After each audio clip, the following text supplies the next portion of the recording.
What is up, everyone? It is Midwest Raider fans coming at you with another video for our channel. So we're running a little bit late. We did watch that Niner game that just happened not too long ago, and we were able to, kind of get some ideas from that. But so much news is coming out right now, so we definitely wanted to come out with a video on the 53-man roster that just came out. So we're pretty excited about that. We're pretty excited to talk about the content we have today. We do have a few things we want to talk about, so we're going to get started right away. But we just want to say thank you to the Raider Nation for hanging out, all the subscribers that we have. We want to just keep building, keep growing. Like, subscribe, and share if you have some fun with this video. And we're about to get started here. Pass it to Jimmy, and we're going to talk about what did you think. And I'm going to run off real quick, but what did you think about the last preseason game against the 49ers? Yeah, so I thought it was a great game. Hopefully y'all got a chance to see it. I thought it was very surprising. We didn't have any starters start that game. So, I didn't know who was going to show up, show out. Obviously, they're all fighting to make that 53 roster. So I thought it was a phenomenal game. I thought, they had their starters in there for about half the game there. And they stuck around. Like I said, I was a little nervous at first. We got down, and like I said, I'm hoping we show some fight. And we sure did, man. We came in we ended it with a tie. I mean, that's great. That's a win. Win in my book, especially since we did not have one starter start that game. No. And we held in there with them, like I said. So it was a great game. I think some of the younger guys that, weren't necessarily going to make the team right offhand, showed some good value there. And then I think a couple of them, which I know we're going to get into, showed that value from that game. I think kind of pushed them over the hump there to make that final 53 that we got down to today. So yeah, absolutely. We were together. We were watching that game, having a few brewskis. We had a nice little fire going out outside, and so we were just chilling watching the game. But that game started out really slow, and we were really nervous. We're like, this is just going to be a filler game, and it's going to be horrible to watch. But by the end of the game, we were on our feet, like excited about how that ended, because they really did show some heart, and some players really did show out, and I think that's why they probably made the team. So it did end 24-24. 24-24. Crazy last play by the Niners. I was glad, obviously they didn't punch that there in the air with the old fumble-rooski, tossing it back this way and that way and whatnot. But yeah, that was an exciting game. Yeah, it was a good game at the end. Kind of fun to watch for preseason at least. So. Yes. All right, so we have that preseason out of the way, and then we go back to the next topic that we want to talk about. Through that preseason game, though, and through the first two games, they did announce a starter of Gardner Minshew, but I think we still have some QB struggles. Like, nobody still... Okay, no, well, let me change that. We do have a named starter, but I don't think anybody really showed out, took charge of that. They kind of just like anointed it because of some previous experience that Gardner has, and I do appreciate that, Gardner. And I said this. Check out all our videos.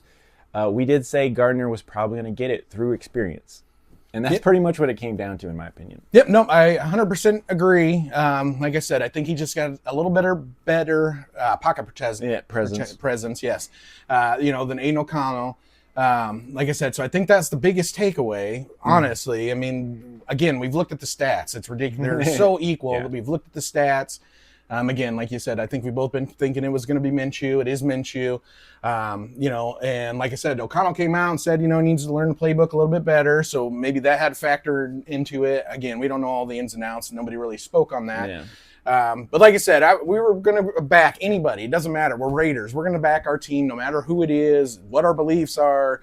Everybody voices their opinion. But I think Minshew is going to get the job done. Again, the key is going to be managing the clock. If we can get in there, I know we all love flashy plays, Devontae, 80-yard touchdown, hand it off to Zamir White, 75-yard touchdown. Yeah, those are all great. I love that. You're never going to hear me not say that. But we want somebody who can sustain and handle the ball and move down the field and eat up some clock. The best offense is going to be keeping that other offense, off the field. And if we can do that with our defense, I think we have a very high potential of making a deep run in the playoffs. I think we'll make the playoffs, but obviously we want that final game. And so he's talking playoffs. Yeah, he's talking it already. No, I'm just kidding. But like I said, we were talking about the quarterbacks, and in my opinion, I didn't see anybody really step out, show out. But Gardner's the starter, and we're going to support him. And hopefully Aiden is still in the background, taking notes and being ready to play, because anything can happen in the NFL, and then he's the next in line. So speaking of that too, with the quarterback, they did have a new rule which came out, which I thought would be more important, but they already threw the 53-man roster on us. But the new rule was that you have to have an emergency third quarterback on the roster. You can't have him like in injury reserve or any of the other things that they can place that quarterback in. And so I didn't know if we were actually going to keep a third quarterback. And so that would have been a big thing between Carter Bradley and Nathan Peterman. And so that could have been another little battle. And I didn't think Peterman really played crazy, but he does have an experience with the Bears and Getsy. So that would have been his kind of lead in. But then Carter Bradley really showed confidence in his last couple games that he played.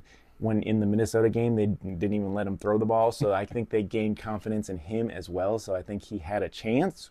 But now that we know, and I will prelude into the 53-man roster, he did not. They didn't make the team. They straight out got released, I believe, or waived. So yes, so they have the 53-man roster out as of today. And of course, most of the people that we thought were going to make the team made the team. So there's not a lot of surprise, but we will talk about the surprises in our opinion.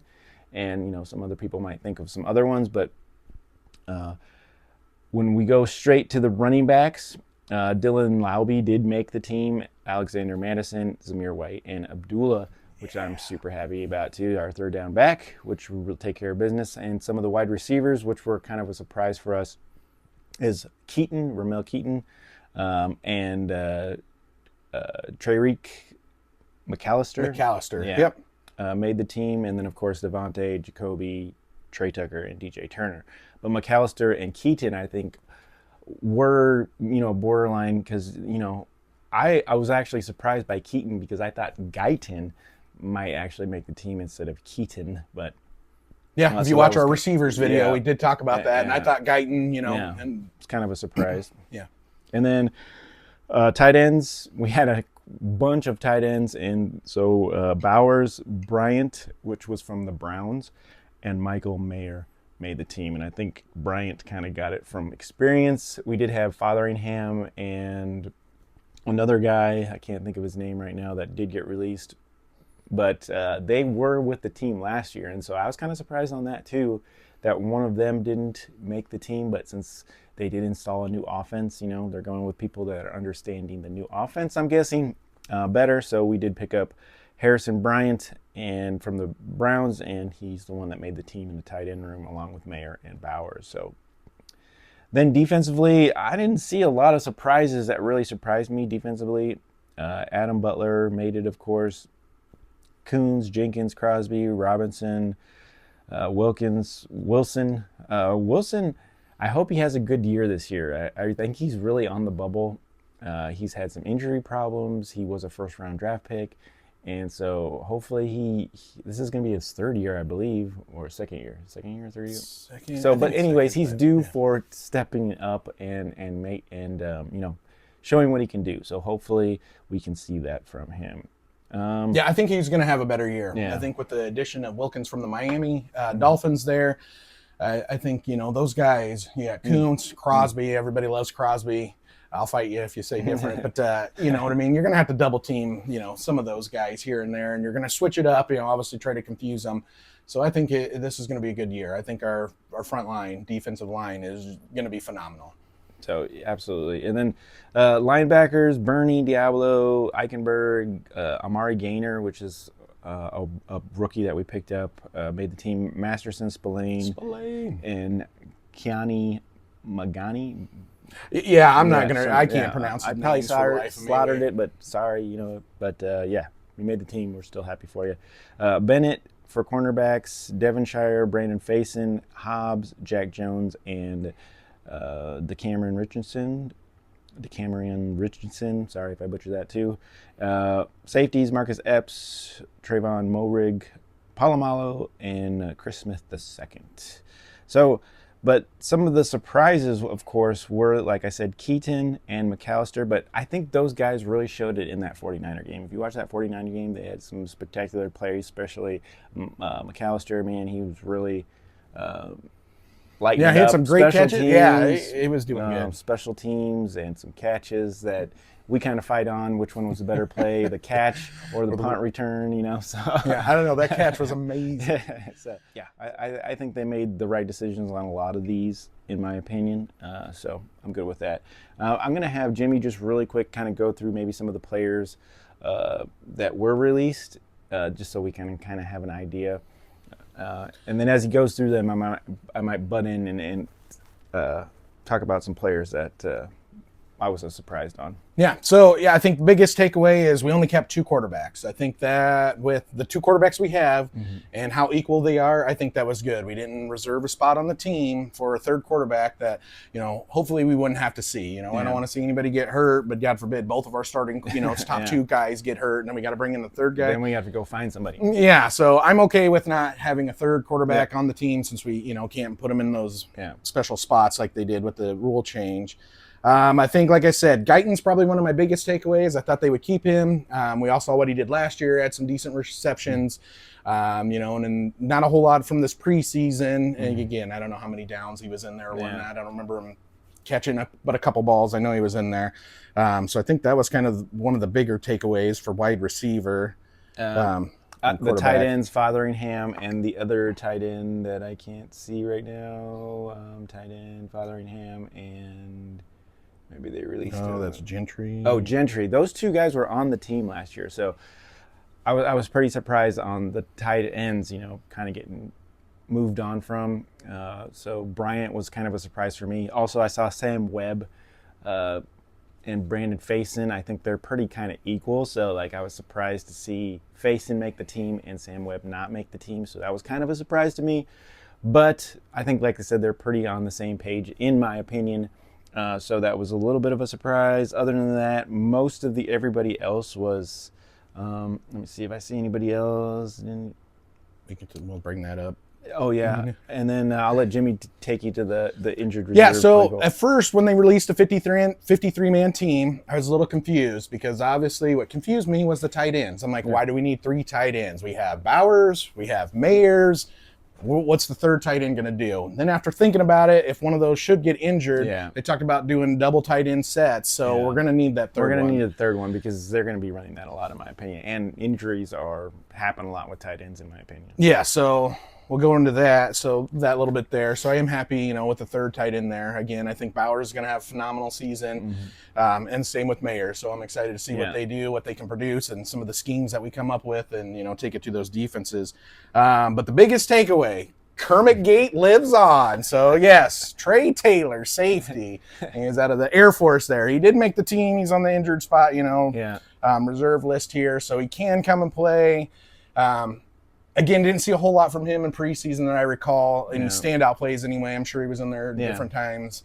But Kermit Gate lives on. So that's just going to add hype to those 2 Chiefs games that we're going to see him for sure this year. And great. I love it. Great. All right, so that's the 53-man rosters. That's our surprise and picks there. Just kind of want to go back to the Niner game and just say that, I think some of the people that did surprise us are the people that showed out in that game. And I think that was the big thing that the coaches saw too, like McAllister, the special team specialist guys, man, who came from, what is the league?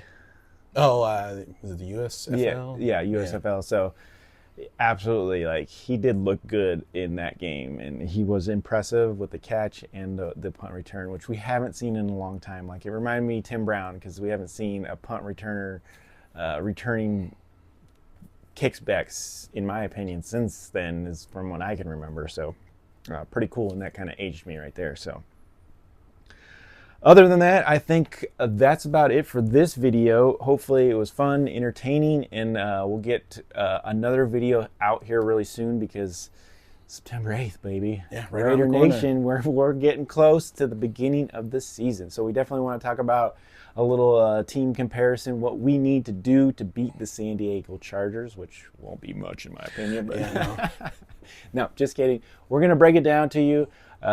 We know the starters. We know who's going to be there. So then we can go ahead and place that against their starters and see where we're at against the San Diego Chargers.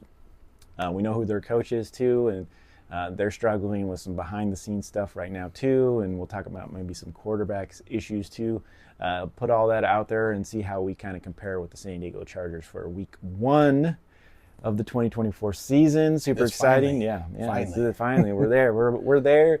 No more talking about, is Davante leaving the team anymore? Because I'm tired of hearing that news. It's not news, people. He's a Raider. He's going to be here this year unless we tank the season. So if that happens, then maybe that might be a story. But I'm tired of seeing that as a story. Davante is a Raider. He's on the team. He's not going to leave. There's not going to be any crazy trades. So yeah, I'm just tired of hearing that news. Yeah, so, I agree. He's one of our elite. He's holding the team. You know, the glue that holds the team together. He's obviously our main weapon there on offense. So, and he just adds. I'm tired of seeing that narrative in all the videos. Is Davante they're gonna leave? He's gonna get traded? No, I'm done with that. So I was never there. I never really thought Davante was gonna get traded, but it is what it is. All right, coming up soon, video San Diego Chargers versus Raiders week 1. And we'll bring that out as soon as we can. Yeah, like, subscribe, share, try to grow the channel. Let us know your comments. If you agree with some of the stuff we thought, you thought some of the guys who didn't make the team should have made the team. Obviously, we like to discuss Raider football, and we want to do it with you guys, so let us know. Yeah, and if you guys, put some stuff in the comments and, it's discussable, we're definitely going to talk about it in our next video. So please like, subscribe, comment, all that stuff like Jimmy said, and hopefully we can get some more content going here for you. So thank you so much. And as always, go Raiders. See you in our next video.